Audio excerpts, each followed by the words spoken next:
fait presque un mois maintenant que j'ai donné la deuxième édition du workshop Comment réussir ses études à Solvay. Comme Solvay est réputé pour être assez compliqué et que j'avais raté tous mes examens en janvier de ma première année, je trouvais que ça pouvait être sympa de partager mon expérience sur comment j'ai fait pour rebondir de cet échec et finalement obtenir mon master à l'âge de 22 ans. Le workshop est nommé à Solvay parce que c'est là où j'ai fait mes études, mais c'est des conseils qui s'appliquent sur tout type d'études et toute faculté. Comme il y a une forte demande pour avoir la rediffusion, même si la qualité audio est pas géniale, on a quand même décidé de poster la conférence. Du coup, j'aimerais donner tout plein d'amour au Solvay Tutoring qui m'ont déjà permis de donner ce workshop et qui ont aussi autorisé à poster la conférence sur ma chaîne sans hésiter, ce qui vous permet à vous de regarder cette rediffusion dans son intégralité. Ils aident des centaines d'étudiants à réussir chaque année, donc si vous êtes à Solvay, il faut vraiment pas hésiter à aller les voir, surtout maintenant que leurs cours sont gratuits. Donc allez vous abonner à leur page Instagram que je mettrai dans la description et dites-leur bonjour de ma part. Et merci aussi forcément à tous ceux qui sont venus et aussi à ceux qui sont restés debout pendant les 2 heures. Désolé, on s'attendait vraiment pas à avoir une telle énergie de la part des étudiants, mais ça montre que l'intérêt pour la réussite est toujours là, donc ça fait vraiment super plaisir à voir. Bref, il faut que j'arrête de parler, bon visionnage. Bonjour à tous, voilà, comme il m'a introduit, je m'appelle Wimine et j'espère que vous allez bien après une longue journée de cours. Donc tout le monde m'entend bien derrière, il n'y a pas de souci avec ça? Ok, nickel. Déjà, j'aimerais commencer par dire que moi, ça me fait extrêmement plaisir d'être là ce soir pour vous présenter ce workshop.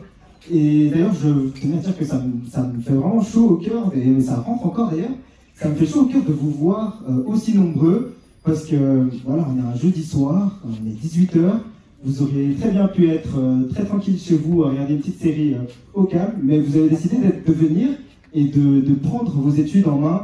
Du coup, moi, franchement, je trouve c'est vraiment admirable, chapeau, donc je crois que vous pouvez vous applaudir très fort.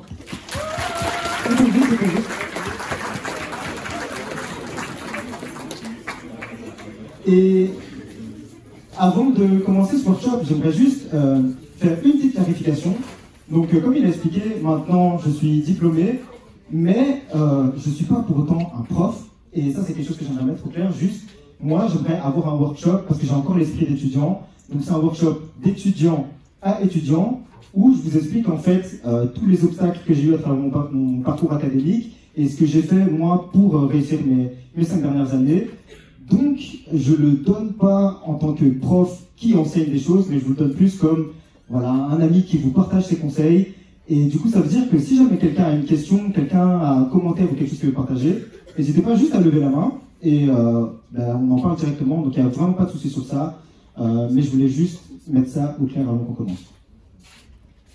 Du coup, alors, il m'a déjà présenté, mais je vais vite fait me présenter. Du coup, je m'appelle Wimine, j'ai 22 ans et je viens cette année d'être diplômé d'un master en ingénieur de gestion ici à Solvay.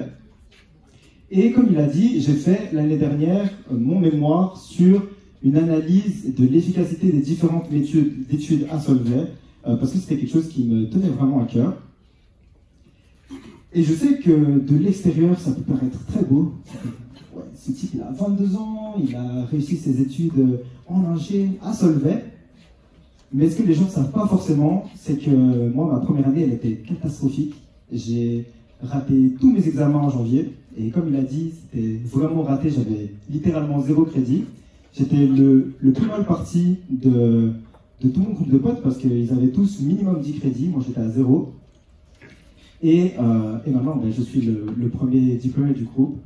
Du coup, voilà, moi, j'ai dû passer à travers une session catastrophique, une première session de janvier énervé pour pouvoir en apprendre plus. Et donc, après avoir raté ma session de janvier, comme j'expliquais aussi enfin, tout le monde n'était pas là des chambres d'auditoire, mais j'étais pas pour autant un mauvais élève. En fait, je ne considère pas que j'étais un mauvais élève. J'étais régulièrement en bibliothèque, tous les jours jusqu'à 19 h pour étudier. Mais malgré le temps que j'ai fourni, j'ai quand même raté tous mes examens. Et donc, après avoir annoncé à mes parents en janvier, ce qui n'était pas un moment très fun, que j'avais raté tous mes examens, j'ai dû me remettre en question. Enfin, c'est plus mon père qui m'a remis en question, mais parce que, voilà. Vous pouvez vous douter, je crois que vous m'avez vu, je suis asiatique. Du coup, j'ai des parents forcément qui sont asiatiques. Et voilà, on a dit les mauvaises notes, et elle a dit ça mixe pas trop. Du coup, mon père m'a bien remis en place. Et une fois qu'elle m'a remis en place, ben, j'ai dû commencer à faire plus de recherches sur mes... Tiens, je suis tout le temps en bibliothèque, comment ça se fait que j'ai raté tous mes examens? Et donc j'ai fait ces recherches, et ce que j'ai vu, c'est qu'il y avait énormément de ressources sur Internet sur comment mieux étudier, mais c'est juste qu'on ne nous l'a jamais appris dans le système éducatif. Et donc c'est pour ça que je suis là ce soir, c'est pour vous enseigner, enfin pour plutôt vous partager tout ce que j'ai appris durant ces 5 dernières années pour que votre première année ne soit pas aussi catastrophique que la mienne. Du coup, on va rentrer dans le vif du sujet. Pas exactement, je vais présenter le contenu du workshop. Mais comment ça va se passer? Donc je l'ai séparé en 2 parties. La première partie, on va parler de tout ce qui est procrastination et comment se mettre à étudier. Et la deuxième partie, on va arriver avec des astuces et des tips beaucoup plus concrets sur comment réussir ces examens, donc comment étudier efficacement. Alors pourquoi est-ce que je vais diviser ce workshop comme ça? Parce que pour moi, réussir ses études, pour pouvoir réussir ses études, il faut pouvoir réussir ses examens. Pour pouvoir réussir ses examens, il faut pouvoir étudier efficacement. Et pour pouvoir étudier efficacement, ben, il faut pouvoir étudier tout court. Du coup, c'est pour ça que je l'ai divisé en procrastination et puis en réussir ses examens. Parce qu'une fois qu'on aura vu comment se mettre à étudier, seulement là, on pourra voir comment étudier efficacement. Alors, premièrement, procrastiner, ça veut dire quoi? Donc je ne sais pas s'il y a des gens qui sont familiers avec le terme procrastiner. Je peux voir juste avec un lever de main qui est familier avec le terme? Ah ouais, quand même. Bienvenue au workshop, hein. On est là pour ça. Alors, procrastiner, ça veut dire quoi? C'est simplement la tendance à remettre au lendemain, à ajourner, à temporiser. Donc, la procrastination, ça peut se retrouver dans tous les milieux de la vie, pas forcément les études. Donc ça peut être, tu rentres chez toi et tu as envie de ranger ta chambre, mais tu vois sur ta chaise la pile de vêtements et tu dis « Oh, je la rangerai bien, mais... » Bon, ça pourra attendre demain. Ça peut être aussi dans des projets que vous avez comme j'ai envie de lancer une entreprise, j'ai envie de lancer une start-up, mais bon, là je suis pas encore au top, je ferai ça demain, je ferai ça plus tard. Ou quand même étudier, du coup dans ces études, ça peut être, voilà, j'ai étudié mon cours de physique là, et une fois que je rentrerai à la maison, ben, j'ouvrirai mes notes et j'étudierai, mais là, j'ai une longue journée de cours, 2 heures de cours, c'était beaucoup quand même, je crois que je ferai ça demain. Et donc ça, c'est vraiment la procrastination à l'état pur. Alors,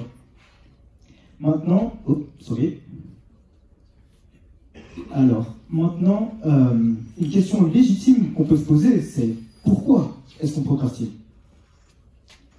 Et en fait, la réponse est très simple, c'est parce que notre cerveau cherche toujours la facilité et le confort. Et donc pour pouvoir expliquer mieux, pour pouvoir mieux comprendre, j'ai envie d'introduire un concept qui s'appelle la friction. Qu'est-ce que c'est la friction? C'est simplement l'effort mental requis pour accomplir une tâche. Donc, par exemple, si je vous dis que là, vous devez, pendant 3 heures, vous devez vous mettre dans votre lit, mettre la petite couverture, sortir votre série préférée, mettre vos snacks préférés sur la table et juste passer une bonne soirée. Ou si je vous dis que pendant 3 heures, vous devez être assis sur un bureau, juste regarder votre écran et étudier 3 heures des cours de physique, je crois que le choix, il est assez vite fait. Et pourquoi il est vite fait? C'est parce que la première option comparée à la deuxième a beaucoup moins de friction. Donc ça veut dire que se mettre à étudier, se mettre devant son bureau, c'est pas forcément quelque chose qu'on a envie de faire. Et donc la friction générée, cet effort mental qu'on doit faire pour se mettre, rien que pour se mettre devant son bureau déjà, et que pour commencer à étudier, elle est énorme. Tandis que l'autre pas. Parce que je crois que vous aurez remarqué que ça ne nous arrive jamais de procrastiner quand on doit regarder une série Netflix, ou bien jouer aux jeux vidéo. C'est pas quelque chose qu'on procrastine. Personne ne se dit merde, putain, ce soir, fais chier, je dois regarder ma série préférée, là, pour relou, je préférais étudier mes cours de physique. Mais du coup, je vais maintenant vous donner des astuces sur comment vaincre cette procrastination. Et la solution, elle est assez simple en fait. Je vous ai introduit le concept de friction, et la manière de réduire la procrastination, c'est simplement d'arriver à faire en sorte de réduire cette friction pour pouvoir faire en sorte qu'on ait moins d'effort mental pour accomplir nos tâches. Donc la première méthode que j'ai pour vous, c'est le Pomodoro. Bon, c'est une méthode qui est assez connue. Je peux juste voir avec un lever de main qui connaît déjà la méthode du Pomodoro. Bon, voilà, ok. Alors le Pomodoro, j'ai quand même très vite expliqué, pour ceux qui ne le connaissent pas. Donc comment ça marche le Pomodoro? C'est simplement diviser sa session d'études en blocs d'études et blocs de pause. Aussi simple que ça. Et c'est important d'éviter les distractions durant la période d'études. Alors maintenant, pourquoi utiliser le Pomodoro? Ben, parce que ça offre une structure. Donc ça permet d'imposer une structure claire en séparant l'étude du repos. Mais maintenant, pourquoi? Pourquoi est-ce que c'est important d'avoir une structure claire? Et tout simplement parce que c'est contre-productif de ne pas avoir de structure. Donc, quand vous étudiez et que vous n'avez pas de structure dans votre étude, ça revient un petit peu en fait à partir en improvisation, et donc partir un peu en freestyle. Mais si vous partez en freestyle, ça veut dire que, enfin, par définition, c'est un peu vous faites ce que vous ressentez sur le moment même, ce que vous avez envie de faire. Mais qui a vraiment envie d'étudier ces cours? À part peut-être quelques bizarres dans la salle, mais je vais rien dire. Mais voilà, généralement, on n'a pas cette envie innée d'étudier. Et c'est en fait absolument comme ça qu'on finit par juste passer 5 minutes à étudier et puis faire 6 heures de pause. Je crois que les gens sont familiers, j'ai entendu des rires, donc je sais qu'il y a des gens qui ont déjà fait ça. Mais donc c'est super important vraiment de se mettre une structure. Pourquoi aussi? Parce que c'est crucial pour éviter de procrastiner. Parce que quand vous avez une structure claire, c'est beaucoup plus facile de vous dire, ok, je sais que dans mon temps d'études, je vais étudier, et dans mon temps de pause, je vais me reposer. Et donc c'est plus facile de dire, tiens, mais là, je vais prendre 30 minutes, puis je vais prendre 5 minutes de pause, plutôt que de se dire, ok, mais là, je vais étudier jusqu'à 21h, je vais étudier 4 heures, et puis là, on verra comment ça se passe. Et donc, une fois que vous avez cette structure claire, ben en fait, cette structure aidera pour être plus productif, parce que, en fait, votre étude, à ce moment-là, elle devient intentionnelle. Et donc, ça veut dire que vous savez, comme je l'expliquais, que pendant votre temps d'étude, vous devez étudier, et pendant votre temps de pause, pardon, vous devez vous reposer. Et ça évite les scénarios où vous êtes devant votre ordinateur pour étudier, et vous étudiez, mais après 10 minutes, vous recevez une petite notification, et donc vous décidez de prendre une mini-pause, puis vous retournez étudier, puis vous reprenez une mini-pause. Et alors là, vous étudiez, mais en même temps, vous n'étudiez pas vraiment parce que vous vous reposez, mais en même temps, vous ne vous reposez pas vraiment parce que vous étudiez aussi en même temps.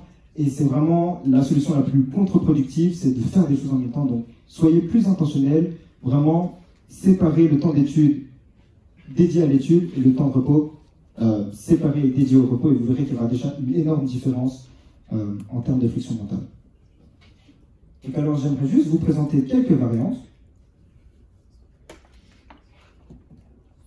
Du coup, les variantes, elles sont assez... En vrai, il y a 3000 variantes, vous pouvez juste changer les chiffres, c'est pas très important.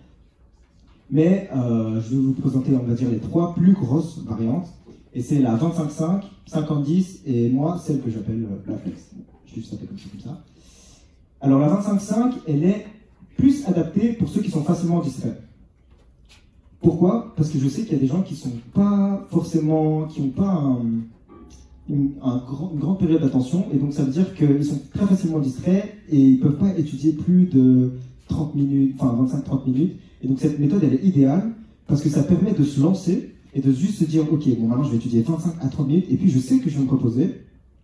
Et donc ça veut dire que même dans ces cas, quand vous arrivez à 20 minutes et que vous sentez déjà votre attention divaguer, vous pouvez vous dire, non mais je m'étais dit 25 minutes, il me reste juste à étudier 5 minutes et puis je pourrais prendre ma pause. Et alors à ce moment-là, ça évite, comme je l'avais expliqué tout à l'heure, de rentrer dans la structure freestyle où vous prenez des pauses et puis les pauses ne sont pas structurées et vous prenez des pauses de 3 heures. Donc cette méthode, elle est géniale pour ceux qui sont très facilement distraits. La deuxième méthode, c'est la 50-10. Et celle-là, elle est plus adaptée pour les gens qui ont du mal à commencer. Donc c'est vraiment la friction qu'on parlait, se lancer dedans, parce que je sais qu'il y a également des gens qui en fait mettent du temps à se mettre dans le bain, à se mettre dans le flot du travail. Et donc la 25-5 n'est pas forcément bien adaptée pour eux parce que ça leur prend 10 à 15 minutes pour se mettre dedans, mais une fois qu'ils se mettent dedans, ben, ils peuvent travailler 10-15 minutes et puis après ça, l'alarme sonne, ils doivent passer à autre chose, et donc ça devient contre-productif en fait de se couper à chaque fois quand on est dans l'état de flow. Et du coup, la 50-10, elle fonctionne beaucoup mieux parce qu'une fois que vous êtes dedans, vous avez beaucoup plus de temps pour travailler et rester dans cet état productif. Et puis pour la dernière, c'est la flex, et c'est celle que personnellement moi j'utilise, et que j'utilise même encore aujourd'hui. Et comment est-ce qu'elle fonctionne? Donc les deux fonctionnent avec un minuteur. Généralement vous mettez 25 minutes et puis 5 minutes de pause avec un minuteur. Et moi ce que je fais, c'est que j'utilise un chronomètre. Et donc ce que je me dis, c'est que je sais que je dois étudier, bon, le nombre est arbitraire, mais moi personnellement je me dis 40 minutes, et je me dis ok, je sais que je dois étudier pendant 40 minutes, et après ces 40 minutes, je verrai mon état et je ferai un jugement, et en fonction de l'état dans lequel je me sens, ben, je verrai si je continue d'étudier ou pas. Et donc cette méthode, elle m'a vraiment sauvé parce que déjà de 1, elle me donne cette structure claire pour commencer à étudier. Elle me donne aussi cette discipline que pour faire 40 minutes et pas juste faire 20 minutes et m'arrêter, parce que je sais que je dois faire 40 minutes. Et une fois que j'arrive au bout des 40 minutes, ben, soit je me sens déjà distrait, et donc dans ce cas juste j'arrête, et je prends une pause. Soit je suis dans le flow, et donc ça veut dire que je suis vraiment dedans, et alors à ce moment-là, ça m'est déjà arrivé de juste lancer le chronomètre, et puis re-regarder, et 1h20 était passée, parce que j'étais vraiment dedans. Et ça aurait été bête de me limiter à 20 ou 50 minutes et de me dire que j'aurais gaspillé ces 30 minutes entre guillemets de productivité juste parce qu'il se fallait que c'était comme ça avec la méthode. Donc chaque méthode est différente pour chaque personne. Essayez de trouver un petit peu ce qui fonctionne le mieux avec vous. Comme je vous dis, généralement, ce qui fonctionnera le mieux, c'est soit des courtes sessions, des plus longues sessions, ou bien un truc plus flexible si vous savez que vous pouvez jouer avec ça. Alors, quelques exemples d'applications. Donc, bon, il y a des applications toutes bêtes, hein, minuteur, chronomètre, tout ça.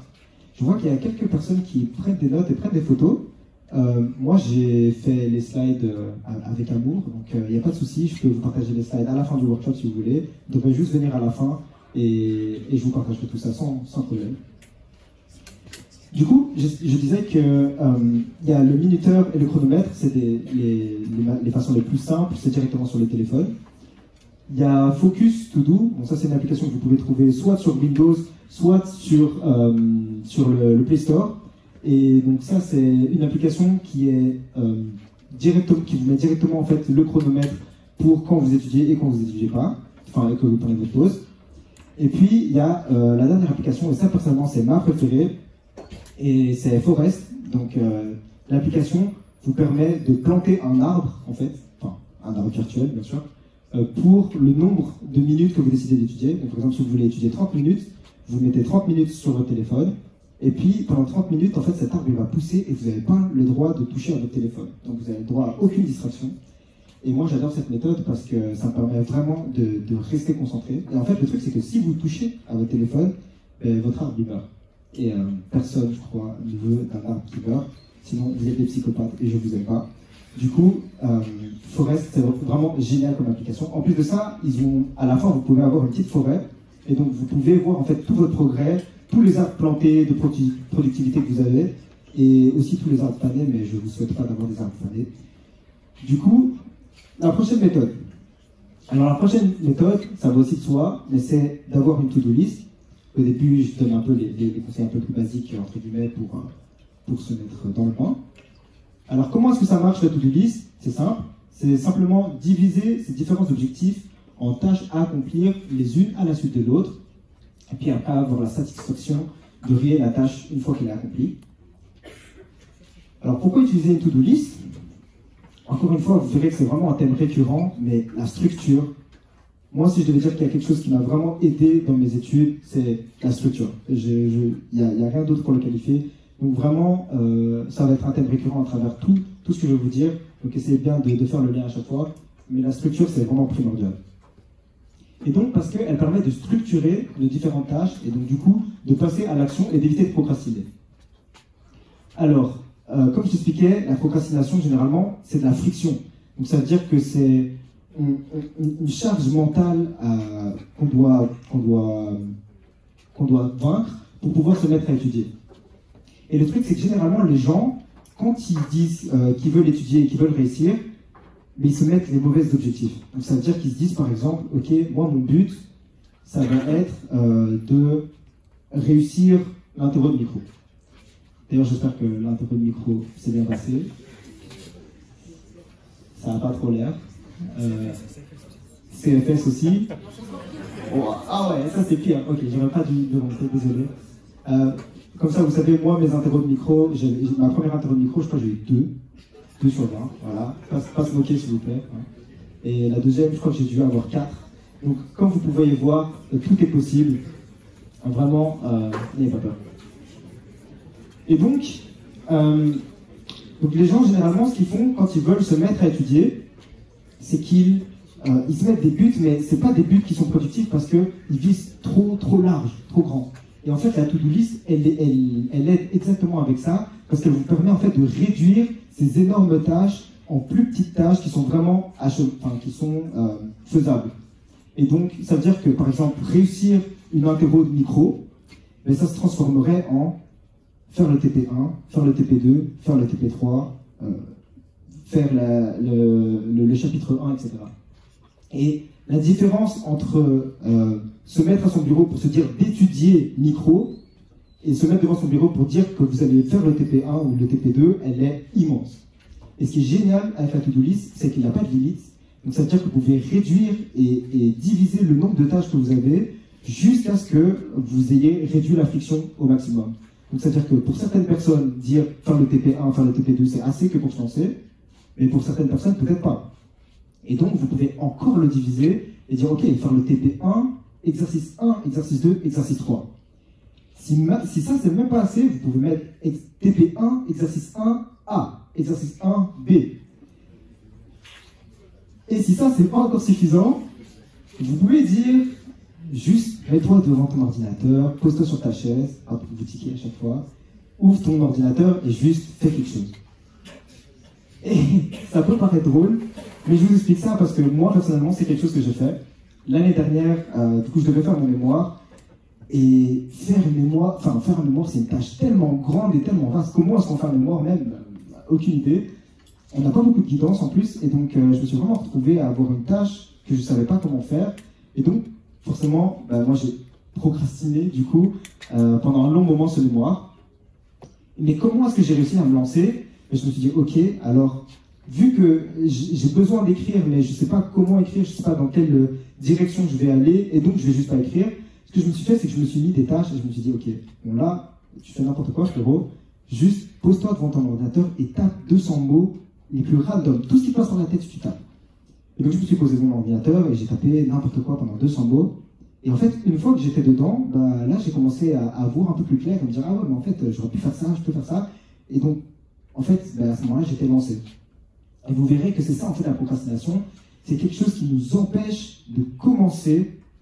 Et vous verrez qu'une fois que vous avez commencé, en fait, c'est beaucoup plus facile que ça paraît. Alors, j'ai encore quelques exemples d'applications pour vous que vous pouvez utiliser. Alors, il y a Microsoft To Do. Voilà, c'est dans le nom. Personnellement, celle que moi j'utilise et celle que j'adore, c'est Todoist.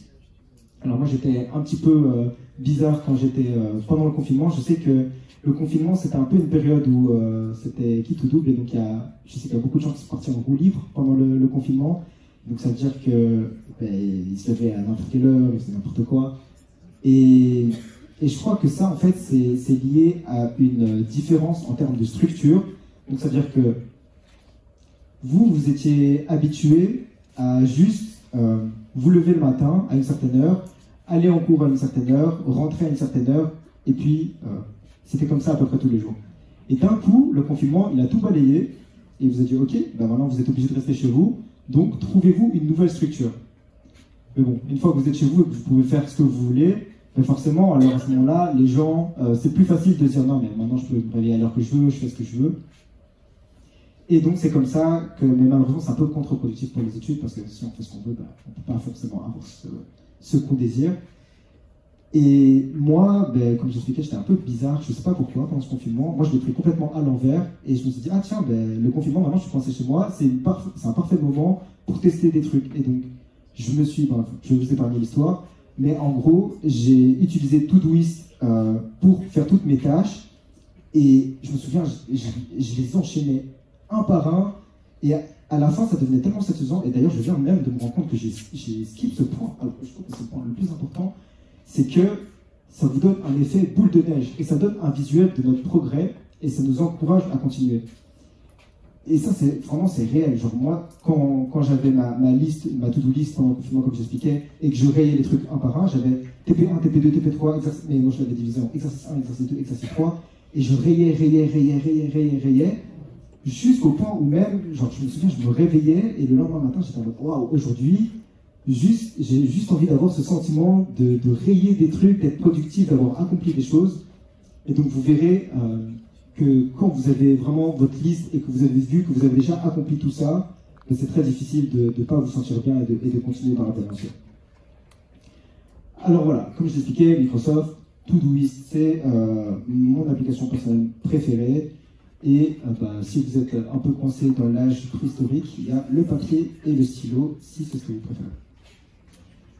Alors, le troisième type, et ça c'est, bon, j'ai beaucoup de trucs préférés, mais ça c'est un de mes tips préférés, et celui-là il a énormément impacté mes études aussi, et c'est le Daily Highlights. Comment ça marche?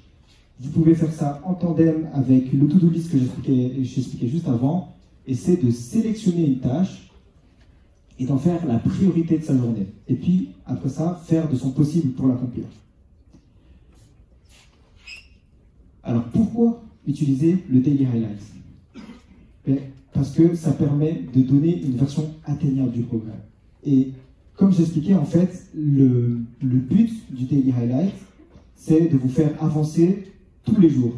Et donc, quand vous mettez un objectif, une tâche que vous savez que vous devez faire, en fait, la question que vous devez vous poser, c'est si je voulais être fier de moi aujourd'hui, si je voulais passer une journée productive, quelle tâche, une tâche, et vous pouvez en prendre plusieurs exercices, mais juste grouper en une tâche.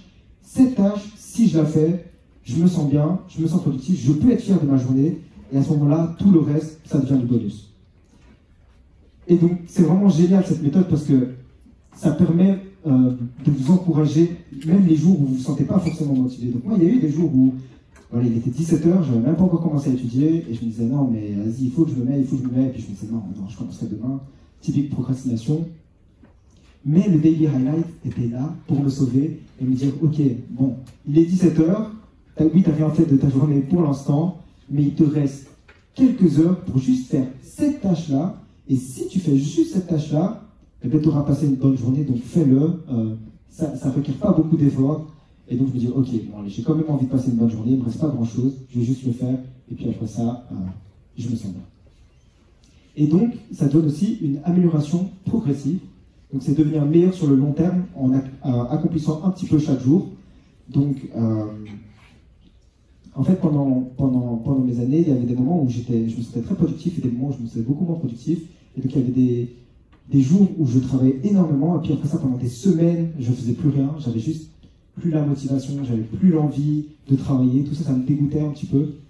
Et ce que je me dis, c'est que, en fait, si vous faites juste une tâche par jour, si vous faites juste un pas en avant, pendant un an, vous irez toujours plus loin, même presque 2 fois plus loin que la personne qui fait 200 pas d'un coup, et puis qui s'arrête pendant le restant de l'année. C'est beau ce que je dis. Et du coup, c'est pour ça que cette méthode-là, elle a vraiment été un game changer pour moi et je voulais la partager avec vous. La quatrième astuce, le quatrième tip, celui-là, je sais qu'il est un peu compliqué à comprendre, donc je vais l'expliquer du mieux possible, mais c'est les systèmes versus les objectifs. Alors qu'est-ce que je veux dire par là? C'est se concentrer sur l'optimisation des systèmes et non sur les objectifs. Qu'est-ce que des systèmes? Qu'est-ce que des objectifs?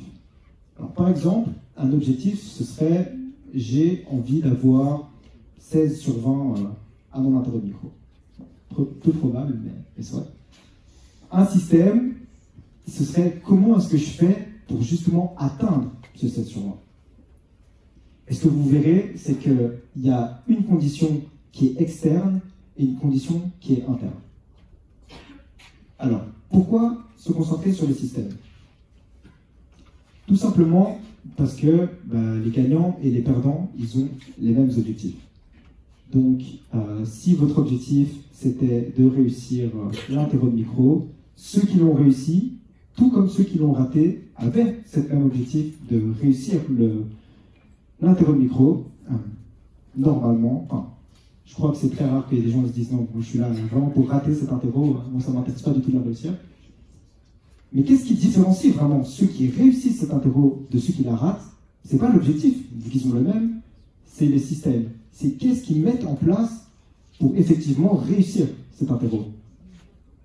Et donc c'est pour ça qu'il faut vraiment que vous ne vous concentrez pas sur les objectifs, mais plutôt comment atteindre, parce que, en fait, je vais l'expliquer dans le point suivant, et c'est quand je dis permettre de réduire l'impact des conditions externes et être productif, peu importe les circonstances, c'est qu'en fait, vous avez des choses qui sont dans votre contrôle, et vous avez des choses qui ne sont pas forcément dans votre contrôle.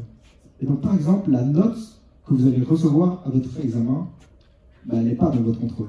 Que vous ayez 12, que vous ayez 17, que vous ayez 5, 2, 7,5, c'est pas dans votre contrôle, ce sera le prof qui mettra la note sur le papier.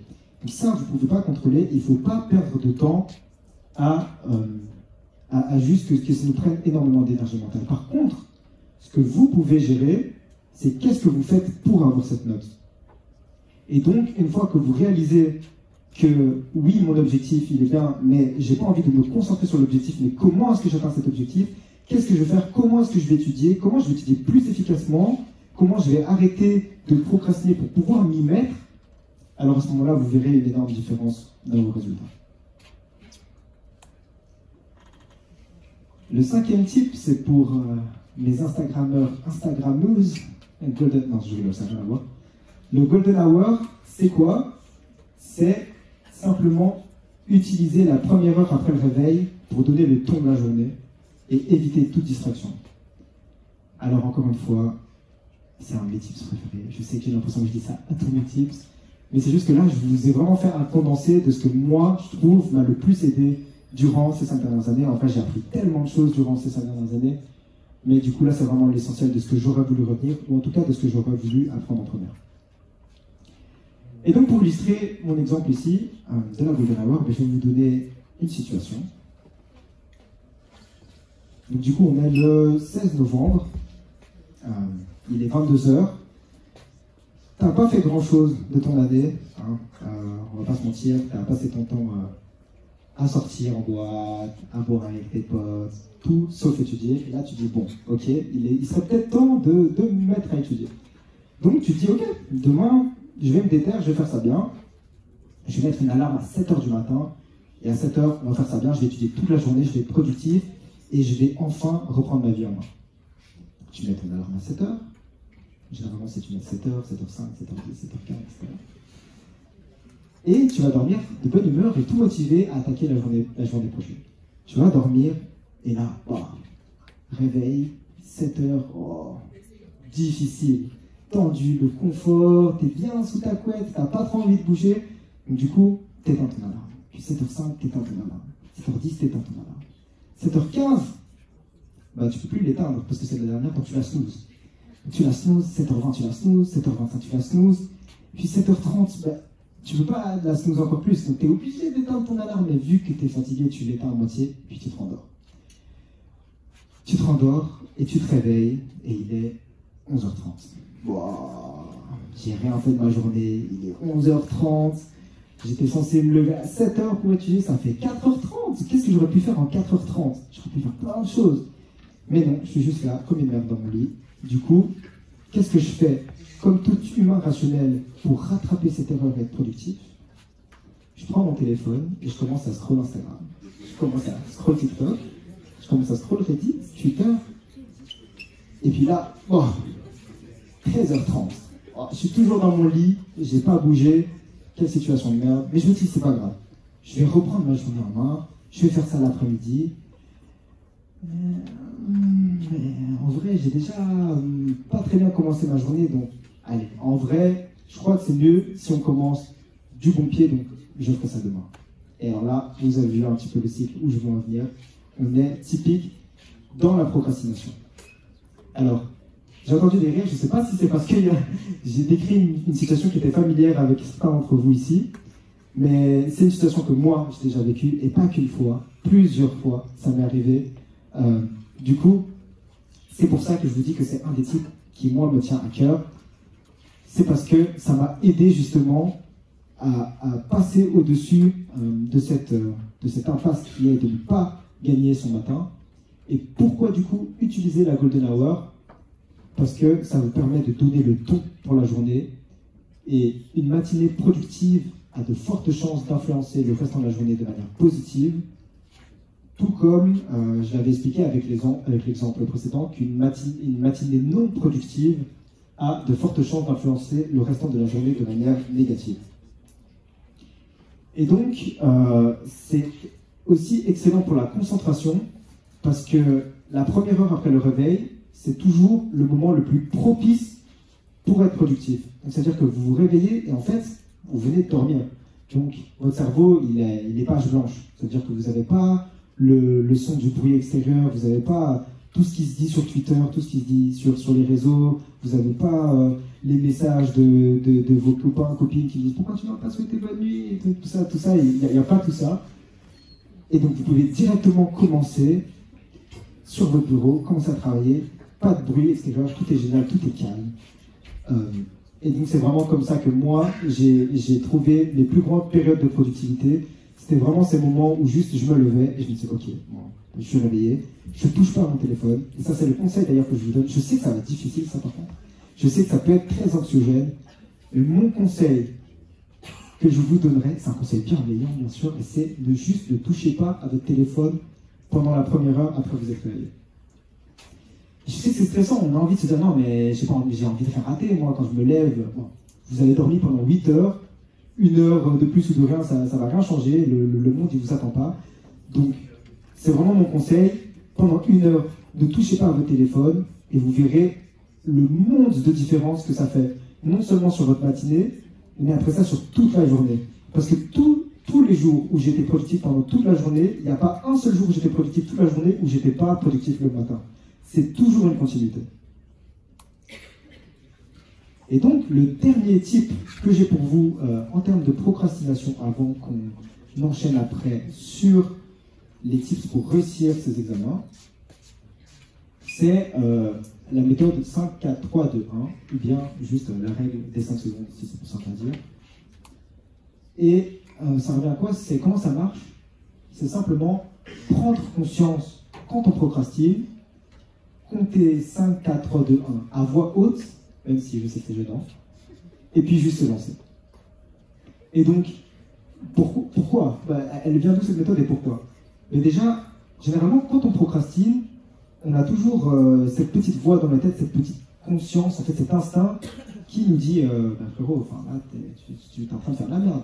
Pourquoi ça fait 6 heures que tu es sur ton téléphone, tu regardes des vidéos, tu sais que tu t'en fous, tu vas te rappeler de rien demain. Juste, ton interro, elle est demain, il faudrait juste que tu déposes ce téléphone et que tu commences à étudier. Mais généralement, on n'écoute pas cette petite voix et juste on continue à faire ce qu'on fait. Pourquoi est-ce qu'on continue pas pourquoi est-ce qu'on n'écoute pas cette petite voix? En fait, c'est simple, c'est parce que quand vous entendez cet instinct vous parler, généralement, vous avez jusqu'à 5 secondes pour vous mettre en action, ou sinon, en fait, le cerveau, il vient et il va vous lancer toutes les excuses imaginables pourquoi vous ne devriez pas faire cette chose. Et donc, oui, je suis sûr que ça vous est déjà arrivé. Donc, par exemple, oui, je sais que, vas-y, dépose ton téléphone et mets-toi à étudier. Oui, mais de toute façon, tu sais que tu n'as pas fait ce matin, donc ça ne sert pas à grand-chose si tu fais quelque chose maintenant. Oui, mais de toute façon, tu n'as jamais vraiment aimé tes études. Je crois que tu voulais faire autre chose. Oui, mais de toute façon, je passais une mauvaise journée. Maman m'a crié dessus ce matin, c'est bon, j'en ai marre. Vous voyez qu'on peut venir avec 4 millions d'excuses Et la meilleure façon d'éviter ces excuses, c'est juste, dès que vous entendez la voix, agissez, comptez 5, 4, 3, 2, 1, et puis lancez-le. Pourquoi est-ce que j'insistais sur le à voix haute? Ça, c'est juste un conseil personnel. C'est juste parce que moi, j'ai testé les deux, en fait. Et j'ai remarqué qu'il y en a une qui, bon, c'est peut-être juste chez moi, mais il y en a une qui fonctionne et une qui ne fonctionne pas. Généralement, quand je me le dis dans ma tête, ça marche jamais. Donc, moi, j'utilisais beaucoup cette méthode, par exemple, pour sortir du lit. Parce que bon, j'ai quelques problèmes pour sortir du lit. Généralement, quand je suis sous la couverture, c'est bien chaud, il fait froid dehors, je n'ai pas trop envie de sortir. Et donc, je me dis, bon, ok. En plus, je n'ai même pas mon téléphone, c'est vraiment juste sous la couette, comme ça, et je ne bouge pas. Et puis, je me dis, bon, allez, ça fait 1 heure que tu es là, ça fait 1 heure que tu as les yeux ouverts, tu n'es même pas sur ton téléphone, juste sors de là. Et donc, je me dis, ok, mais je vais utiliser la méthode. Et puis, je me dis dans ma tête, 5, 4, 3, 2, 1. Je dis, ah, t'as vu, t'as rien fait, t'as pas bougé. Et je me dis, mais non, mais c'est pas comme ça qu'ils sont censés marcher. Alors, quand je dis à voix haute, et je dis 5, 4, 3, 2, 1, boum, c'est comme si, en fait, le fait que je dise à voix haute, je l'entends directement, et je fais comme un espèce de, je sais pas, un contrat avec moi-même, je sais pas comment ça fonctionne. Moi, je vous conseille juste testez-le par vous-même, vous verrez que ça fonctionne. En tout cas, la majorité des gens où je l'ai fait à voix haute, ça fonctionne. Et du coup, cette technique, elle est vraiment hyper simple, super concret et facilement applicable pour les moments où on procrastine, et je vous conseille vivement de la tester. Et donc voilà, c'est passé assez vite. J'ai déjà fini tous les conseils pour tout ce qui est procrastination. C'est-à-dire que maintenant, normalement, si vous avez suivi les conseils, vous êtes devant votre bureau, prêt à étudier. Et maintenant, ce qu'on va voir, c'est comment étudier. Parce qu'au final, c'est ce qu'on veut savoir. On ne veut pas juste se mettre devant son bureau pour faire n'importe quoi. Comme j'expliquais, moi, ma première, j'étais tout le temps en bibliothèque et ça ne m'a pas empêché de rater tous les examens en janvier.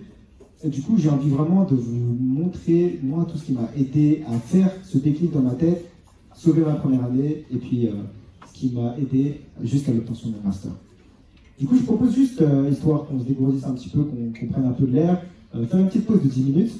Il est 7h10, donc je vous propose de revenir à 20 et puis on reprendra ça juste après. Ok.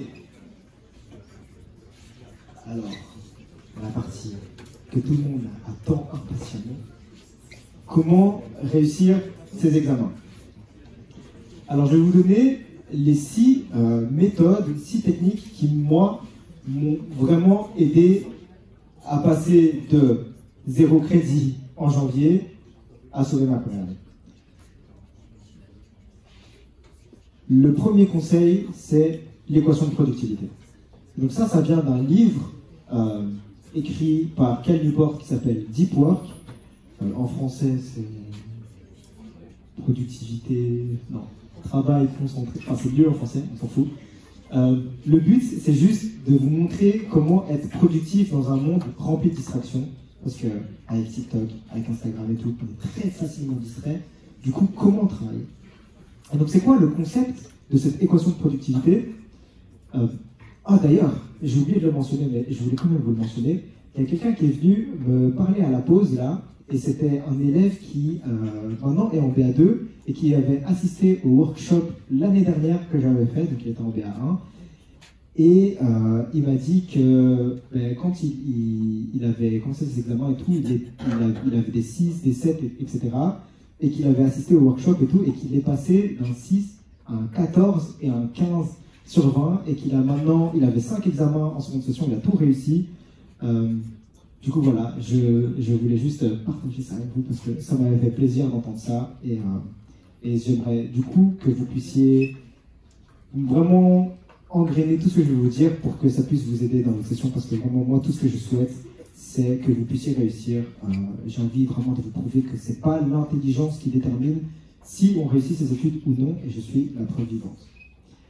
Du coup, je reprends là où j'étais, et donc je disais que la productivité dépend pas seulement du temps qu'on met à étudier, mais également de l'intensité qu'on fournit pendant ce temps d'étude. Et donc il faut éviter les distractions et le multitasking, parce qu'elle diminue cette intensité. Je sais même pas si je vais lancer le truc, je vais se regarder.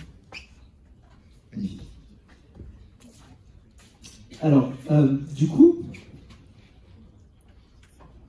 ça, je crois que c'était peut-être ce qui a impacté ma première, c'est comme je vous expliquais, j'étais tous les jours, j'étais régulier à la bibliothèque, j'étais vraiment présent tous les jours. Mais il y a quelque chose forcément dans mon étude qui n'allait pas. Et donc forcément il y avait tout ce qui était technique, de méthode, je faisais des méthodes qui étaient inefficaces, des méthodes en fait au final on ne nous a jamais vraiment enseigné, donc on ne sait même pas quelles méthodes sont efficaces, quelles méthodes sont inefficaces, on fait juste ce que tout le monde fait, et tout ce que tout le monde fait, la majorité des choses, c'est inefficace. Du coup, je parlerai de ça un peu plus loin dans le workshop, mais du coup un deuxième point, c'était pas seulement mes méthodes d'études, mais c'était l'intensité que je fournissais. Et donc, pour vous illustrer ça, j'ai envie de vous donner un scénario. Et donc, j'ai deux amis ici qui sont dans du coup le même scénario, mais qui ont des résultats de productivité différents. Donc à gauche, ici, on a notre ami Zakaria. Donc, Eva, Yacine. Préféré Yacine, on va l'appeler Yacine. Moi, je trouve qu'il a envie de tête de ça. On va l'appeler Yacine. Du coup, notre ami Yacine, ici, il s'est mis en tête l'objectif d'étudier de 10h à 16h sec, efficace. Il sait qu'il veut le faire, il sait qu'il peut le faire. Il se met devant son ordinateur et il commence à étudier. Après 20 minutes, il reçoit une petite notification, petit téléphone qui vibre sur le côté de la table. Il le prend, il regarde. Petit message de son ami qui lui dit « Hey, t'as pas vu ce qui se passe, Israël-Palestine, tout ça ?» Donc il lui répond « Non, mais t'as pas vu, non. » Et donc après ça, il a envoyé un lien, donc il regarde le lien, qui l'emmène à une vidéo, qui l'emmène à une autre vidéo, qui l'emmène à une autre vidéo, qui l'emmène sur une autre plateforme. Voilà, notre ami Zakaria. Oh non, Yacine, t'avais dit. Yacine, il est parti, il est plus présent, il est plus avec nous, et sa productivité est ruinée. De l'autre côté, ici, j'ai mon ami...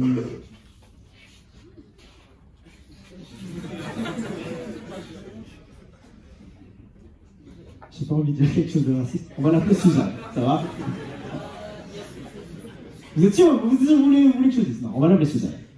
Du coup, Suzanne, elle, masterclass, c'est l'élève pépite ou l'élève intelligent, l'élève rêvé qui a suivi le workshop sur comment réussir ses études. Elle sait comment éviter la procrastination et elle sait comment étudier efficacement.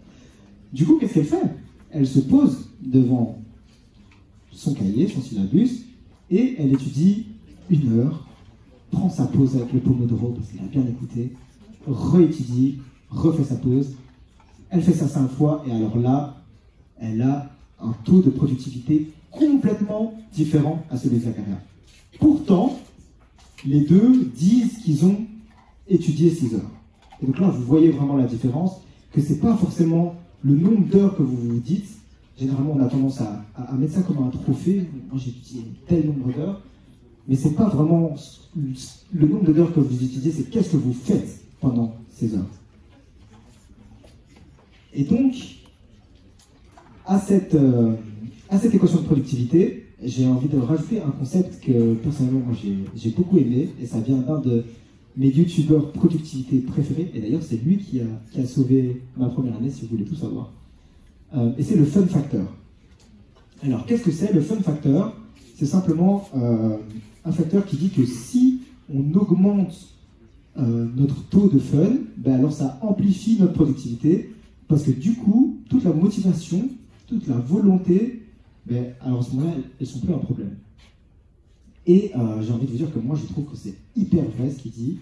Je l'ai personnellement vécu, et du coup, j'ai envie de vous donner un exemple. Quand j'étais en 3e, du coup, en bac 3, on avait un cours qui c'était TIE, c'est Théorie de l'innovation et l'entrepreneuriat.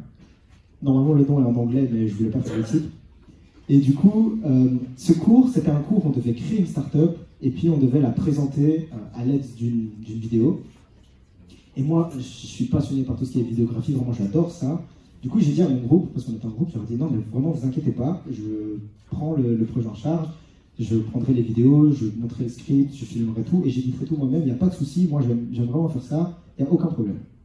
Et donc, du coup, c'est ce que j'ai fait le script, j'ai tout filmé, et puis quand on est arrivé au jour du montage vidéo, je me suis posé devant mon ordinateur à 19h et j'ai fait une nuit blanche. Mais le truc, c'est que c'est pas la nuit blanche que tu fais la veille de ton examen parce que tu sais que tu n'as pas révisé et tu sais que tu dois vraiment tryhard parce que sinon tu vas rater. C'était juste une nuit blanche, et je sais que ça fait bizarre de dire ça, mais c'était une nuit blanche de plaisir. Oh, c'était vraiment bizarre de dire ça. C'était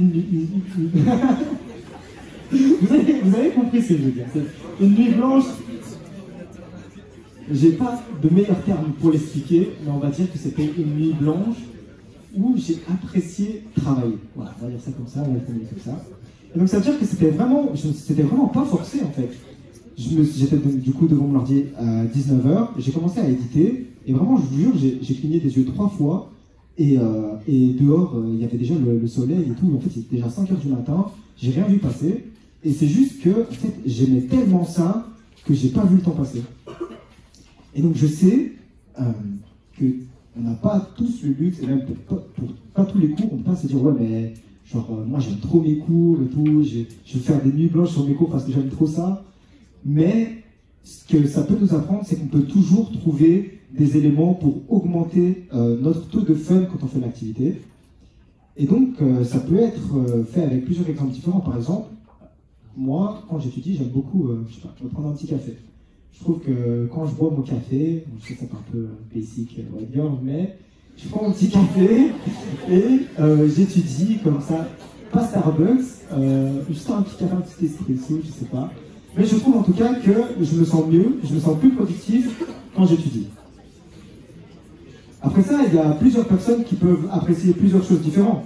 Donc ça veut dire que moi par exemple j'avais une amie, son rituel à elle c'était à chaque fois qu'elle étudiait et qu'elle étudiait bien, elle allait s'acheter des cookies et elle mangeait ses cookies après ses sessions.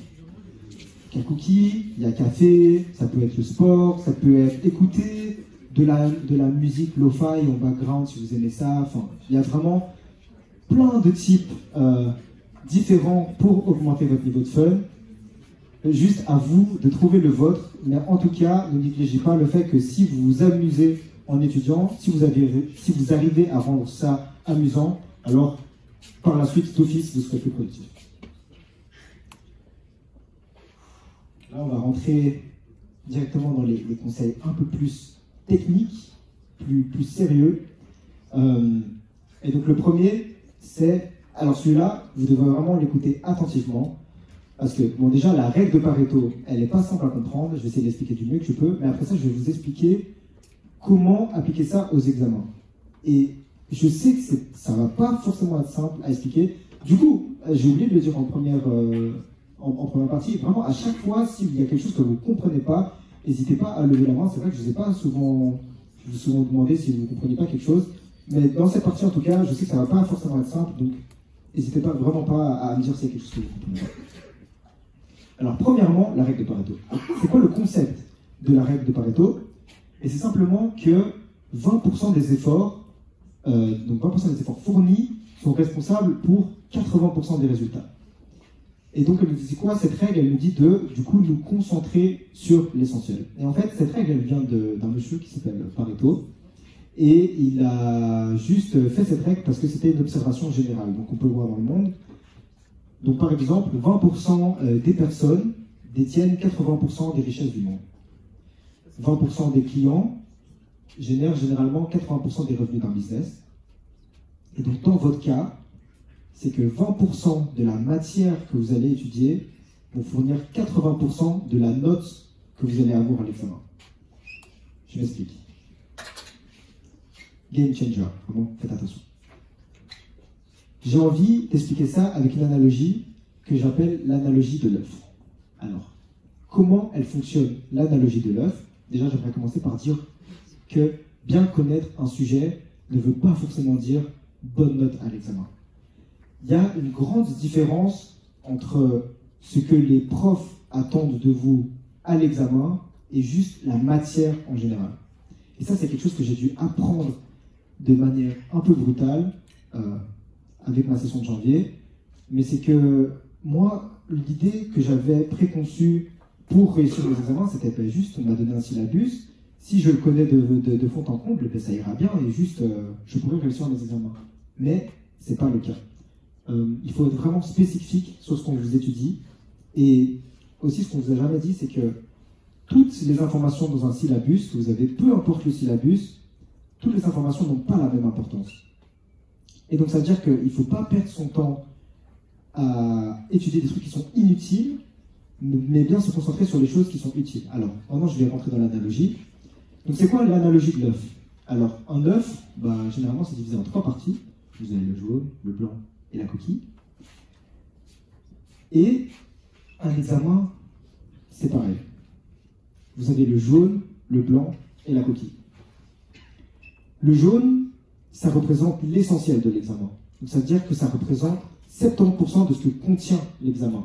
Donc ça, si vous étudiez le jaune, c'est ce qui vous permettra de passer d'un 0 à un 14 sur 20. Et généralement, qu'est-ce que c'est le jaune? À vous de le trouver dans chacune de vos matières, mais très généralement, c'est tout ce qui est anciens examens, anciens TP, définition clé, exercices récurrents qui tombent à chaque examen. C'est vraiment hyper important de comprendre ça, parce que moi, quand je suis rentré en première, je me souviens encore que j'étais dans le train, c'était vraiment en septembre, je venais de rentrer, et j'avais un pote qui était là, il était en bio-ingé, et lui, ça faisait déjà 3 ans qu'il était là, c'était 3 ans qu'il refaisait sa première année, bon, c'est un détail.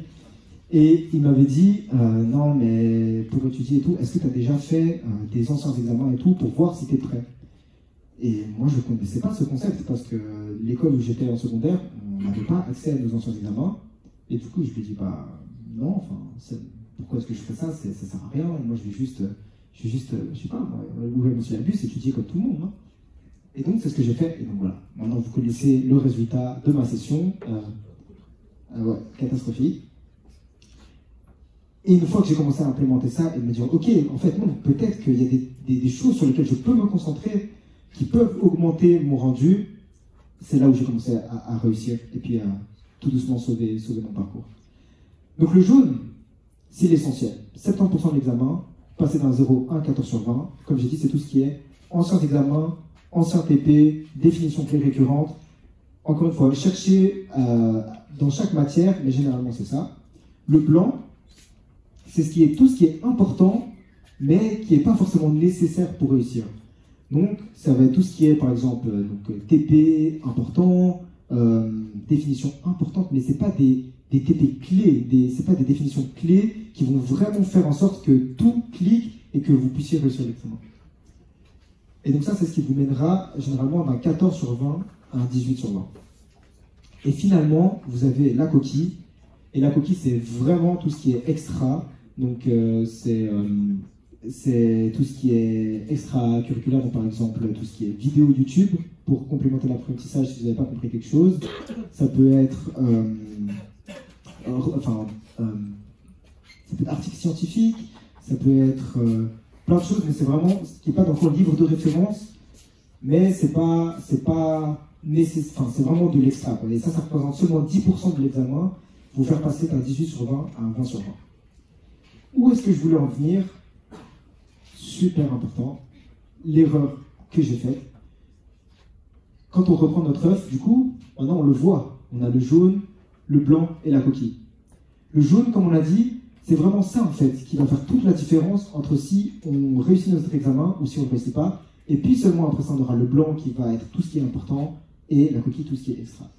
Et moi, l'erreur que j'ai faite, c'est juste que j'ai pas priorisé en fait quelles informations étaient importantes. J'ai pas pris le temps de regarder qu'est-ce qui était important. Et j'ai fait comme mon bon sens m'avait dit de faire au moment même, et c'était juste d'ouvrir mon syllabus et de faire 0 à 300, en faire page par page et juste apprendre linéairement. Mais c'est quoi le problème avec ça? C'est que regardez votre œuf, si vous commencez à la page 0 et que vous voulez atteindre la page 300 et que vous étudiez linéairement, en fait, vous allez faire un peu de coquille, vous allez faire un peu de blanc d'œuf, vous allez faire un peu de jaune, et en fait, vous n'allez pas être efficace sur vraiment ce qui est nécessaire. Et même si ça se trouve, vous aurez même pas le temps de tout faire. Donc, c'est-à-dire que vous serez arrêté à moitié, et donc à ce moment-là, vous n'aurez fait qu'un petit peu de coquille, un petit peu de blanc et un petit peu de jaune. Alors que vous savez que le jaune, c'est ce que vous devez absolument, non négociable, étudier pour réussir l'examen. Alors c'est bien de dire ça, mais alors comment est-ce qu'on étudie si on ne peut pas le faire linéairement comme ça? Et donc ça, c'est vraiment mon conseil, c'est prenez moi, je disais quelques semaines, mais prenez en tout cas un petit moment pour vraiment analyser dans vos cours quels sont quel est le jaune d'œuf en fait. Essayez vraiment de l'identifier du mieux possible.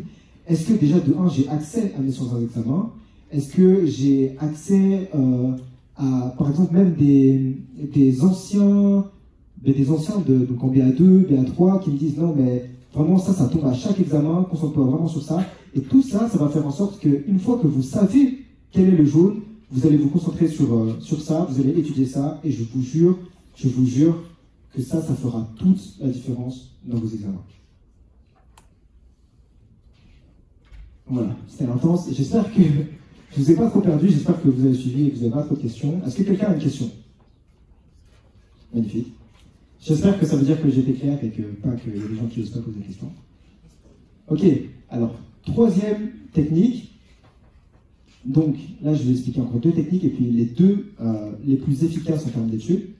Alors là, c'est la technique de Feynman. La technique de Feynman, c'est quoi? C'est simplement expliquer un sujet le plus simplement possible pour pouvoir trouver les lacunes dans ses connaissances. Et donc, c'est-à-dire que vous prenez un sujet, il y a des gens qui font ça par eux-mêmes. Donc, par exemple, en Bible, ça m'est déjà arrivé d'entendre des gens se parler à eux-mêmes, comme ça. De temps en temps, c'est un peu chiant parce qu'ils le disent fort. Mais c'est une manière d'appliquer la technique de Feynman, c'est d'extérioriser les choses à voix haute, parce que là, en fait, vous voyez si vous connaissez vraiment bien votre cours. Et même plus loin que ça, c'est une méthode qui est vraiment appliquée par les plus grands, et qui disent que, en fait, pourquoi est-ce qu'ils disent que enseigner, c'est la preuve de foi? C'est parce que si tu veux l'enseigner, tu dois vraiment bien connaître ton sujet. Et Einstein, il a carrément dit, si tu ne peux pas l'expliquer à un enfant de 5 ans, c'est que tu ne connais pas assez bien ta matière. Donc voilà, je sais que étudier la physique à un enfant de 5 ans, c'est pas forcément simple, mais vous devez vous dire que si vous arrivez à faire comprendre la physique à un enfant de 5 ans, alors là, vous maîtrisez vraiment votre sujet sur le bout des doigts. Et donc, j'ai une anecdote à vous raconter sur ça. C'était quand j'étais en 3e aussi, et j'étais parti à la mer avec des potes, et à un moment, on étudiait ensemble, c'était un cours de CDG, et je lui ai dit, mec, mais il y a un truc que je ne comprends pas, est-ce que tu peux m'expliquer? Parce que ce type, c'était une tête, il est intelligent. Et donc, il me dit, ouais, pas de souci. Donc, il m'explique, vous devez savoir que ce type, c'est un loup solitaire. Donc, c'est-à-dire que généralement, lui, il étudie tout seul, il ne veut pas interagir avec les autres quand il étudie, il doit vraiment rester concentré. Mais là, il voulait bien m'expliquer juste pour que je puisse comprendre. Donc, il m'explique un peu le truc. Et donc, c'est bénéf parce que donc, moi, j'apprends, et lui, il m'explique. Et puis, d'un coup, et ça, je m'en rappelle, et j'ai vu ses yeux s'illuminer quand il m'a expliqué.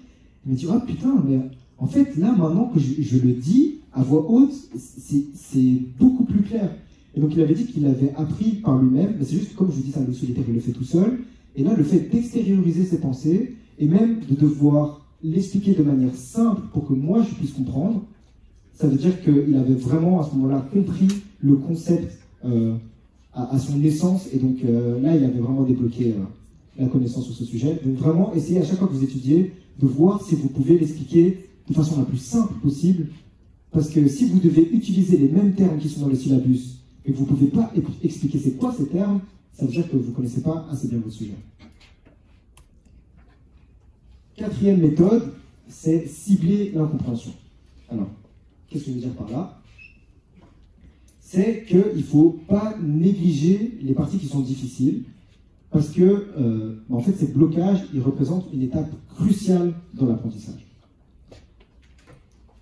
Alors, j'aimerais commencer ce type par dire que je sais que c'est tentant de juste étudier et puis faire tout ce qui est facile, et puis délaisser tout ce qui est difficile. Mais ce que vous devez savoir, c'est que les études, c'est pas censé être facile. Parce que si c'était censé être facile, tout le monde ferait des études. Et c'est clairement pas le cas. Donc, vraiment, gardez toujours en tête qu'il va y avoir des difficultés, il va y avoir des obstacles, mais que ces obstacles sont nécessaires pour apprendre. Et pourquoi ils sont nécessaires pour apprendre? On va rentrer dans le scientifique, et c'est une analogie avec l'exercice physique.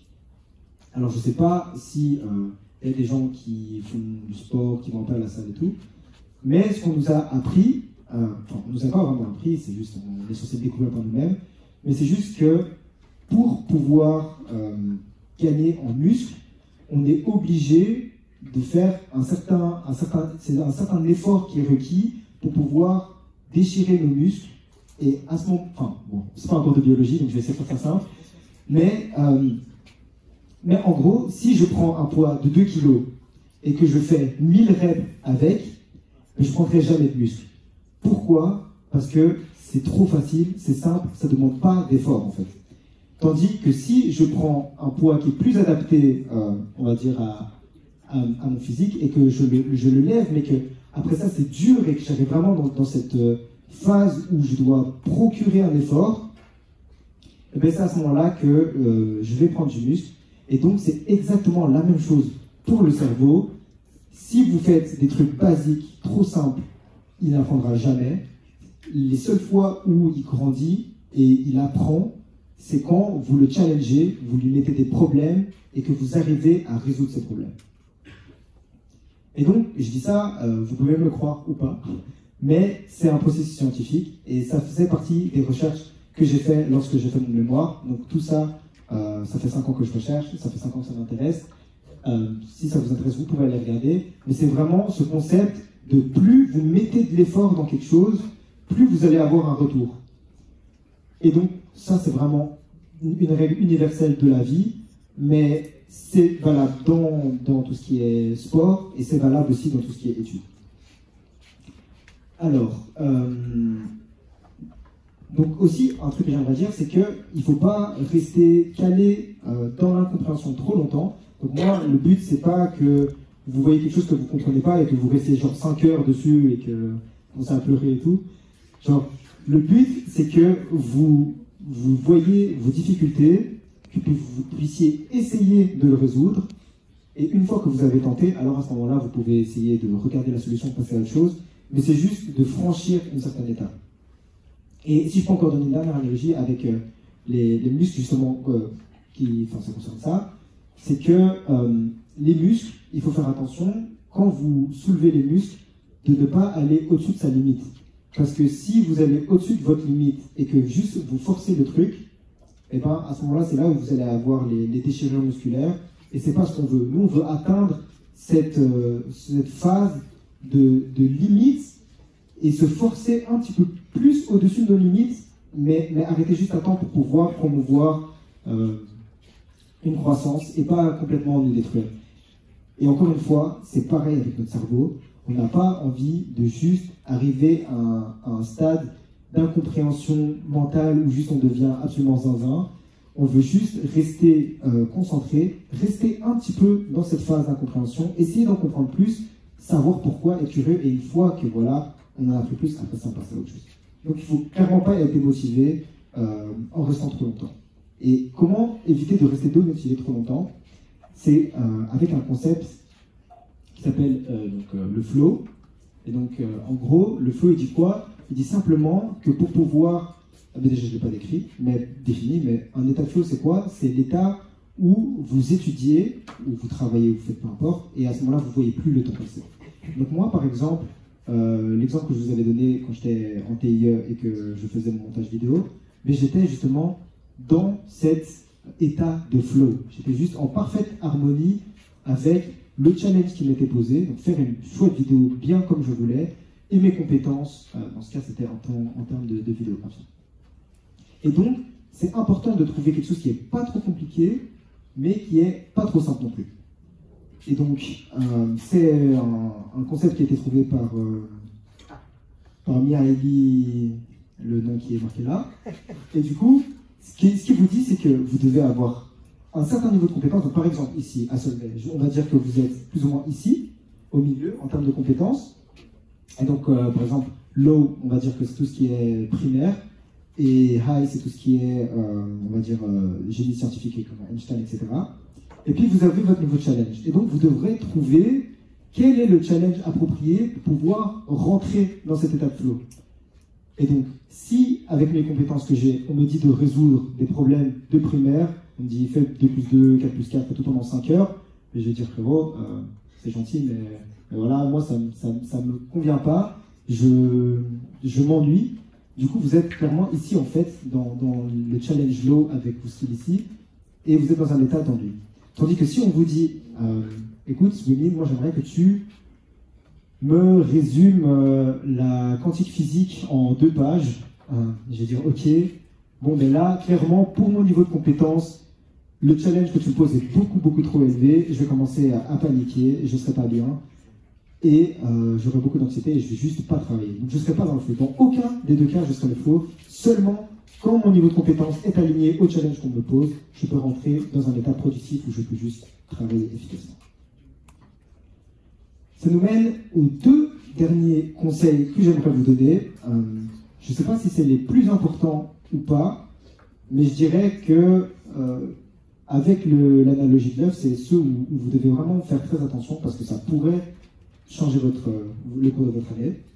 Et donc le premier, c'est vraiment appliquer tout ce qui est méthode active. Ça, là, je vais rentrer vraiment dans le vif déjà de tout ce que j'ai recherché pendant ma première, qui ont fait que j'ai changé mes méthodes d'études et que j'ai ensuite réussi ma première, mais c'est aussi tout ce que j'ai recherché par la suite durant mon mémoire quand j'ai fait mon analyse. Alors, qu'est-ce que c'est le concept des méthodes actives? La description un peu nulle, mais c'est utiliser des méthodes actives plutôt que passives pendant le processus d'apprentissage. Je tiendrais juste à préciser que ce que vous avez ici, je ne sais pas si vous pouvez bien voir, mais certainement pas au fond, mais c'est un graphe, et c'est un graphe qui a été tiré de vraies études scientifiques. Donc ça veut dire qu'ils ont pris 2 groupes d'étudiants, et ils leur ont fait faire passer plusieurs tests différents pour pouvoir juger à quel point ils allaient retenir la matière. Et donc, le premier groupe, donc inférence, c'est tout ce qui est concepts généraux, donc par exemple tout ce qui est résoudre des problèmes de physique, chimie, etc. Et verbatim, c'est tout ce qui est par cœur. Donc à ce moment-là, c'est tout ce qui est droit, enfin vraiment du par cœur.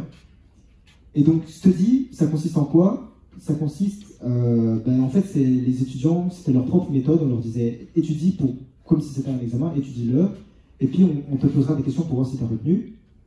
Et donc, généralement, là, les étudiants, ils utilisaient des méthodes qui sont dites comme non efficaces, et c'est lire son cours, relire son cours, surligner, faire des résumés. J'expliquerai un petit peu juste après s'il y a des gens qui font des résumés ici. Et donc, ça, c'était le study. Et comme vous pouvez voir, ils ne sont pas retenu grand-chose. Ils sont seulement à 30% de taux de rappel. Ici, c'est repeated study, donc ça veut dire que juste on leur a dit, ok, vous reprenez cette même méthode que vous utilisiez, juste faites-le plusieurs fois pour voir si vous retenez mieux l'information. Et donc là, vous voyez, ça s'est nettement amélioré, mais ils l'ont fait 4 fois. Je crois que dans l'étude, c'était 4 fois. Et après 4 fois, ils ont doublé, mais ils sont à 60%. Et qu'à 50% pour tout ce qui est par cœur. Et puis ensuite, concept mapping, c'est tout ce qui est donc mind map. Je ne sais pas si vous avez déjà entendu parler de mind map, mais c'est juste, donc en gros, vous partez d'un sujet principal. À ce moment-là, vous faites plus ou moins, enfin vous dessinez les sous-catégories un petit peu à quoi ça ressemble.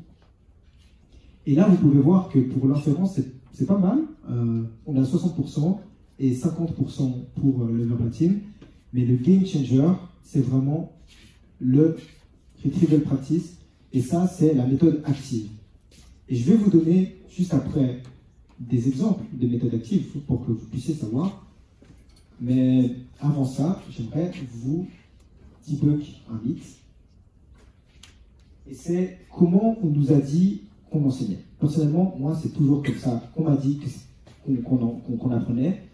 Et c'est qu'on prend toutes les informations qu'on a et juste on les bourre dans notre crâne. Tout ça pour finalement arriver le jour de la date de l'examen et juste tout recracher comme ça sur l'examen. Alors, non seulement c'est faux, mais c'est pas seulement faux, c'est carrément l'opposé en fait.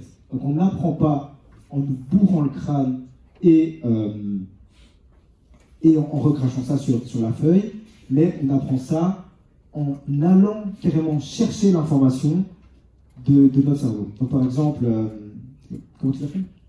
Sacha. Ok. Si Sacha ici m'avait dit son prénom, et d'ailleurs c'est peut-être pour ça qu'il y a beaucoup de gens qui sont très mauvais à retenir les prénoms, c'est parce qu'ils le font de façon passive.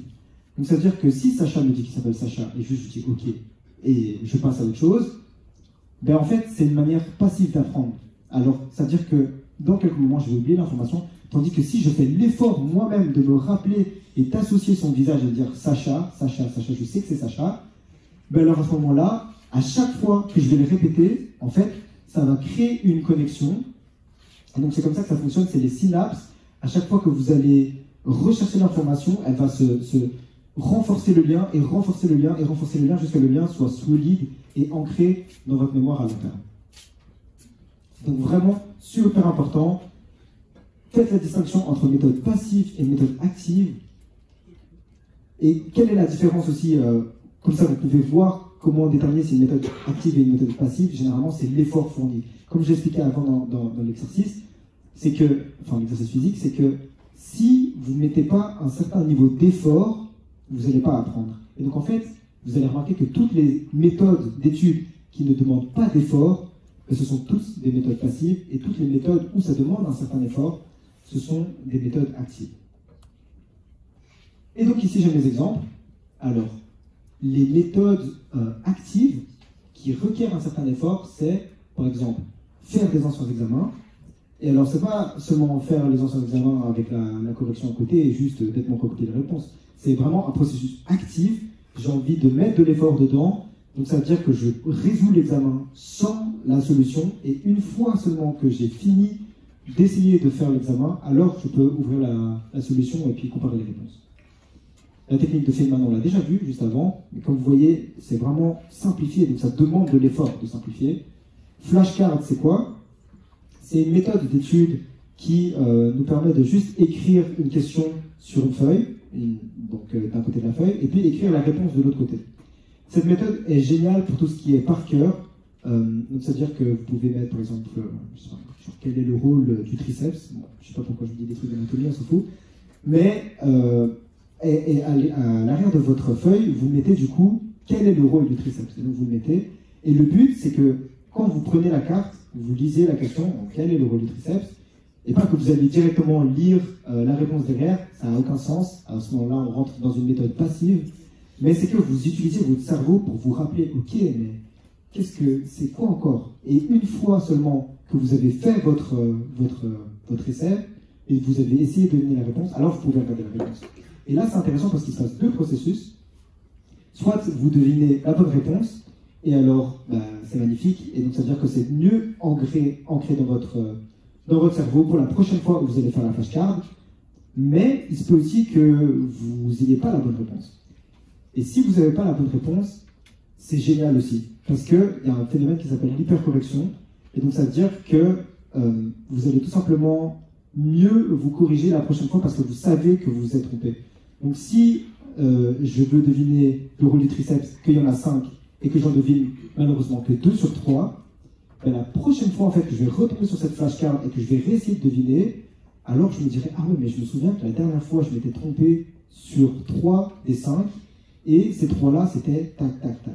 Et c'est comme ça que le processus d'hypercorrection fonctionne. Vraiment, c'est incroyable. Après ça, on a tout ce qui est schéma à syllabus fermé. Et donc ça, c'est quoi? C'est lire son cours. Donc généralement, ça c'est plus appliqué à tout ce qui est concepts généraux comme la physique, etc. Mais c'est lire son cours, et puis après ça, fermer son syllabus, et à ce moment-là, essayer de recréer ou de réécrire tout ce dont on se rappelle à livre fermé. Et il y a une grosse différence entre faire ça à livre fermé et à livre ouvert. Et la différence, c'est que quand on le fait à livre ouvert, en fait, ça revient juste dans faire des résumés. Et c'est pour ça que je disais tout à l'heure, je vais expliquer vite fait pour ceux qui font des résumés, faire des résumés tels quels, c'est considéré comme une méthode passive.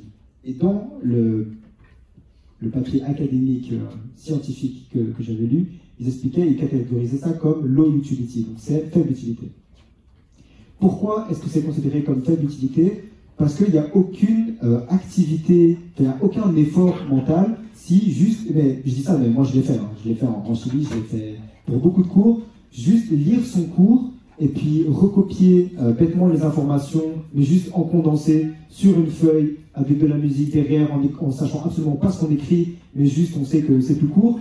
Ça sert à rien. Et même moi, je faisais ça avec des belles fiches, je mettais des beaux titres et tout, un petit fluo et tout. Mais voilà, ça sert à rien du tout. Et la variante de ça, c'est vraiment essayer de faire des résumés, de condenser l'information, mais avec le livre fermé. Et en fait, vous verrez que c'est hyper différent parce que juste vous allez caler, vous n'allez pas savoir quoi écrire, et ça va forcer votre cerveau à retrouver l'information. Et puis, dans les autres techniques passives qu'on a, on a forcément écouter un enregistrement audio. En plus de ça, généralement, les gens, ils écoutent en faisant autre chose. Et donc, c'est encore pire. Donc, non seulement, c'est une méthode passive qui est nulle, ben, elle est doublement nulle parce que vous multitaskez en même temps. Donc, voilà, ça dégage. Faire des résumés, je viens d'expliquer. Lire le syllabus, simplement lire, ça n'a aucune valeur. On retient aucune information en lisant, ni en relisant plusieurs fois. Et c'est ce que je vous ai montré avec l'étude, là, les graphes. Généralement, ils utilisaient ça comme technique aussi.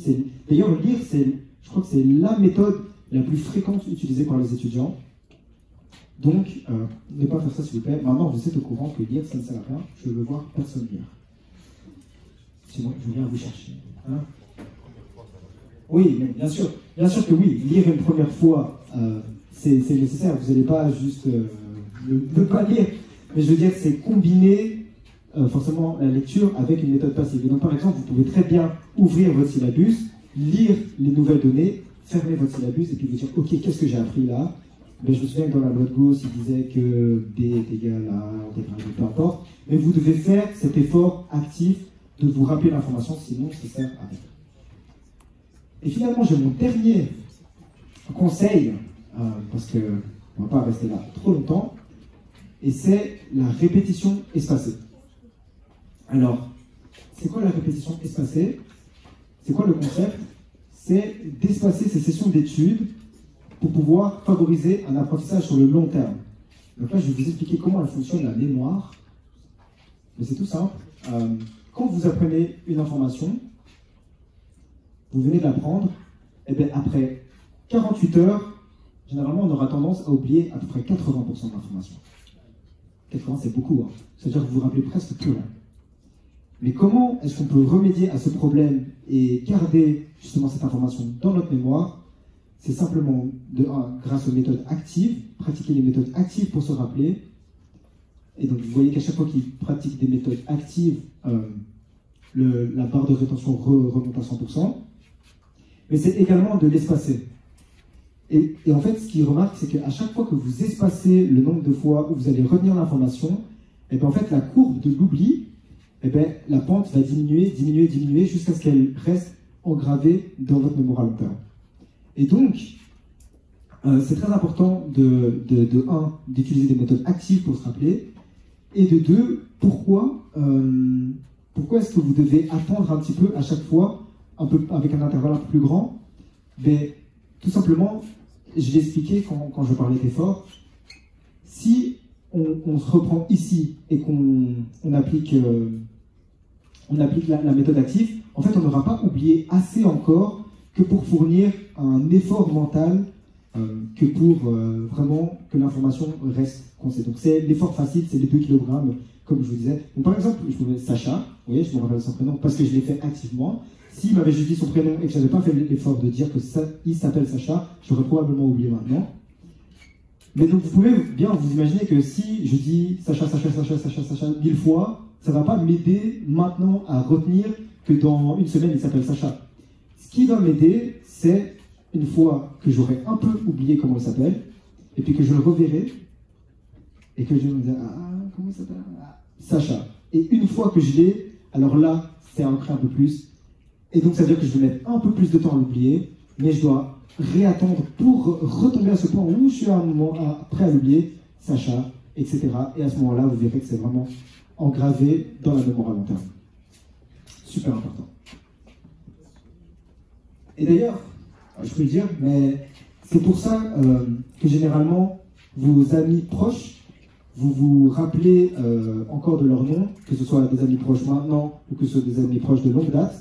C'est parce que le nombre de fois que vous avez dû les appeler et tout, vous avez pratiqué et vous avez du coup stocké ça dans votre mémoire à long terme, tandis que les amis que vous voyez juste en soirée, vous les voyez une fois, 2 fois, vous les appelez, et après ça, vous ne les voyez plus pendant longtemps, et c'est pour ça que prochaine soirée où vous les revoyez, là, il y a ce moment un petit peu gênant où vous ne vous rappelez pas trop de leur prénom, vous ne savez pas trop comment les approcher. mais c'était la raison pour laquelle vous ne vous souvenez pas de leur peur. Et le tout dernier conseil que j'aimerais donner avant de terminer ce workshop, c'est l'analogie du libraire. Et alors ça, c'est une analogie que moi j'aime beaucoup, et c'est de laisser du temps de repos à son cerveau pour qu'il puisse faire les connexions. Donc alors, quand est-ce que le cerveau apprend? C'est pas pendant l'apprentissage. Et ça, c'est ce qu'on pourrait croire. C'est pas pendant que je suis en train de lire, d'apprendre que mon cerveau apprend, mais c'est quand je me repose et que je laisse le temps à mon cerveau de faire les connexions, c'est à ce moment-là qu'il apprend. Et donc, on peut le voir avec l'analogie du libraire. Donc, votre cerveau, en fait, c'est un petit libraire, donc c'est lui. Quand il apprend, qu'est-ce qu'il fait? Il va chercher des livres, donc de connaissances, et il va les lire, il va apprendre, donc il prend son temps, il prend un livre, 2 livres, 5 livres, vous voyez, c'est un peu le bordel là. Donc c'est parce qu'il apprend, là ça fait 2 heures qu'on apprend, donc ça fait un petit moment, il y a tous les livres qui sont par terre, il a beaucoup d'informations qui sont stockées, il a l'impression qu'il a beaucoup appris, il n'a pas encore appris, et l'apprentissage il se fait quand? Il se fait quand on se repose. Donc c'est-à-dire, et qu'est-ce qui est catégorisé par repos? C'est simplement tout ce qui est activités qui sont différentes à celles qu'on est en train de faire. Donc, par exemple, le plus important, c'est le sommeil. Dormir, c'est là où la majorité des connexions vont se faire, et c'est là où la majorité des étudiants ont tendance à délaisser. Beaucoup de gens délaissent leur sommeil, alors que c'est super important. Mais ça peut être tout plein de choses, et en fait, comme je l'ai dit, c'est juste quelque chose qui doit être différent de l'étude qu'on fait. Donc ça peut être parler à des potes, ça peut être marcher, ça peut être faire du sport, ça peut être peu importe, juste pas étudier. Et quand en fait, on est dans cette phase de repos. Qu'est-ce que le libraire il fait? C'est le même libraire, mais il prend les livres, du coup, qu'il avait mis partout par terre pour étudier, et en fait, il va juste les ranger aux bons endroits. Donc, les livres sur la physique, il va les ranger dans la physique, les livres sur la chimie, il va les ranger dans la chimie, les livres sur le micro, il les range dans la micro. Comme ça, tout est bien organisé, et quand on a besoin de se rappeler de l'information, c'est beaucoup plus simple à trouver. Et ça, l'analogie du libraire, c'est exactement la raison pour laquelle faire des nuits blanches avant les examens, c'est super déconseillé. Pourquoi est-ce que c'est déconseillé de faire des nuits blanches avant ces examens? Tout simplement, déjà, j'ai fait le test, donc je peux le dire. La raison pour laquelle c'est pas une bonne façon d'étudier, c'est que quand vous faites une nuit blanche, donc vous allez peut-être passer 8-9 heures à étudier juste avant votre examen, le libraire, donc votre cerveau, il sera dans cet état. Donc c'est-à-dire qu'il va ouvrir les livres, il va dire ok, j'ai plus beaucoup de temps avant mon examen, j'ai plus que 8 heures, donc je vais juste charbonner pendant 8 heures et je vais faire ça du mieux possible, je vais apprendre le plus d'informations possible que je peux, et puis on verra, on se mettra le jour de l'examen et puis on verra. Et le problème avec ça, c'est qu'il étudie pendant 8 heures et puis il se retrouve devant l'examen et là, il voit l'énoncé, il voit ce qui est marqué, mais juste page blanche. Son cerveau, gros vide, gros blanc. Et c'est juste que, en fait, il n'a pas eu le temps de ranger les livres aux bons endroits. Du coup, quand il a besoin de se rappeler des informations, il va se dire, mais qu'est-ce que j'avais vu là? Je sais que j'ai étudié, je viens d'étudier pendant 8 heures, mais il n'y a rien qui sort. Pourquoi est-ce qu'il n'y a rien qui sort? Tout simplement parce qu'il ne sait pas où aller chercher l'information, en fait. Les livres sont partout, il n'a pas eu le temps de ranger. Et c'est exactement la raison pour laquelle, pour un bon apprentissage, on vous recommande vraiment déjà de 1, d'éviter les nuits blanches avant les examens. Une bonne nuit de sommeil, c'est super important. Et vraiment, prenez du temps pour vous reposer. C'est pas seulement étudier, c'est étudier, se reposer, etc. Alors j'aimerais vous donner 2 ressources supplémentaires qui pourraient changer votre année avant qu'on se quitte. Et la deuxième ressource qui pourrait absolument game changer, changer votre année académique, c'est, roulement de tambour, ma chaîne YouTube, ouais, shameless plug, voilà, je me fais de l'auto-promotion tant que je peux. Si vous avez aimé ce que j'ai dit durant ce workshop et les conseils que j'ai donnés, je vais poster régulièrement sur ma chaîne YouTube, surtout à partir de décembre. Je serai très très régulier, comme je vous dis. Merci.